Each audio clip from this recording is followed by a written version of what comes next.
going on, people? Welcome to United View. Welcome to another road trip, man. It feels like ages since we've been on the road to Old Trafford. Last game was obviously against Spurs, where we drew 2-2. We've had a couple of away games since then, tried to build some momentum, the Newport game, and obviously the game against Wolves on Thursday night. And this is the time to start building some momentum, man. This is it. This is the time to put the shit behind us and try and look forward. Now, you're always skeptical of doing that, because every time we try and build ourselves up to say, right, can we go full steam ahead? Can we keep players fit? Can we go on from here? Some type of bullshit happens. That's just what happens. But this is a chance. I mean, look, West Ham, the last couple of games, they ain't been great. They've drawn the last 3. The fans haven't been happy the last few games. It's probably a decent time to play them. There, he says it now. He jinxes it now. But it probably is a decent time to play them. I know they just got Calvin Phillips in there, but there's no Paquetá. Kudus has only just come back from the AFCON tournament. And look, but at any time, any day, they can hurt you. They've got good players. But for us, it's about trying to build momentum. In terms of the starting team, for me, it's got to be unchanged, isn't it? There's no two ways about that. It's got to be unchanged from the Wolves game. And we have to take the positives from the Wolves game into this. Erik ten Hag already said we got to cut out the crap. And he said we need to cut it out of this team. And what he meant by that was the tendency to just go to sleep and concede dumb, stupid goals like we always do. You know, we were in cruise control in that game, in a tough game at Molineux, which isn't easy to do. And somehow we still managed to make it difficult for ourselves. And dare I say, we're capable of doing that at home as well. You know, against Spurs, we was winning after like 3 or 4 minutes. And then we allowed them back into the game. Then we get straight back to 2-1.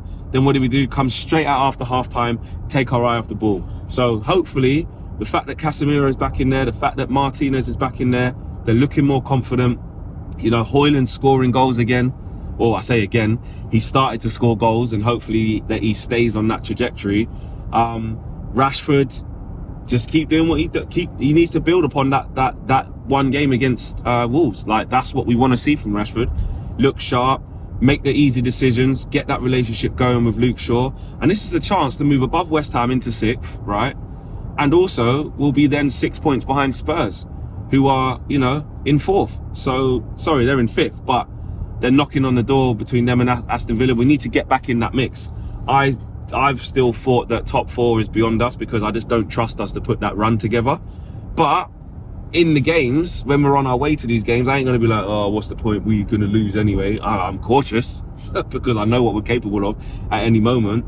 But this is a game that I'm quietly confident about, man. Like, if we turn up and play to how we should be playing for large spells like we did against Wolves, and we've only just made them mistakes the very last game, then we should be putting these to bed. Hopefully West Ham can play their part as well and continue to be sort of off it like they have been. You know, if they turn up, which again is very possible, if they turn up, mate, and start putting it on us, then again, we're going to have to be our best. Jarrod Bowen can cause you problems any time.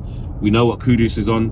We saw that when we gave him Kobbie Mainoo made that mistake at the London Stadium, and if you give him the ball like that, then you're in big trouble if you just give him chances. But even in that game, what was annoying about that game against West Ham is Luke Shaw done a number on Kudus. In the first half, I think he had one shot where he cut in.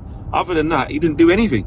But then second half, we start making mistakes, we start being sloppy, and then, you know, the better players shine. You give Paquetá too much time. Obviously he's not playing now, but you know, you get punished. You give Kudus too much time, you get punished. You let Jarrod Bowen just make that run in behind, and Onana does a madness. I mean, KG been talking, Onana, please just don't make no mess ups today. That's all we're asking for. Just stay focused. Don't do anything crazy. You know, hopefully that he starts playing with Martinez and Varane in front of him on a consistent basis, with Casemiro and Kobbie ahead of that. We start getting a little bit more security. And on Kobbie, look, we've all gassed him up, me included, and rightly so. But we still don't want there to be too much pressure on him. This, you know, he's young. He's only 18, man. What he's doing is an absolute joke. He's only 18 years of age, and we need him to just still continue to cook slowly. But the problem is we still need him to perform week in, week out. Because I tell you what, mate, you don't get no time at Man United right now. If you are a young player that's coming into the team, you ain't got time to settle. You're not coming into, you know, a composed team that can look after you. You've got to look after yourself as a youngster. And furthermore, not only look after yourself, you've got to save the team. You've got to save the team. Kobbie Mainoo had to save us at 18 years of age. that can't keep happening. He's not always going to come up with a piece of individual brilliance like that. And someone said to me, or someone said in the comments to that video, like, individual brilliance is part of football. It absolutely is. You know, when Kevin De Bruyne comes off the bench against Newcastle and wins them the game by a goal and assist, it's individual brilliance. But what I'm saying is you've got a problem is if you continually rely on that.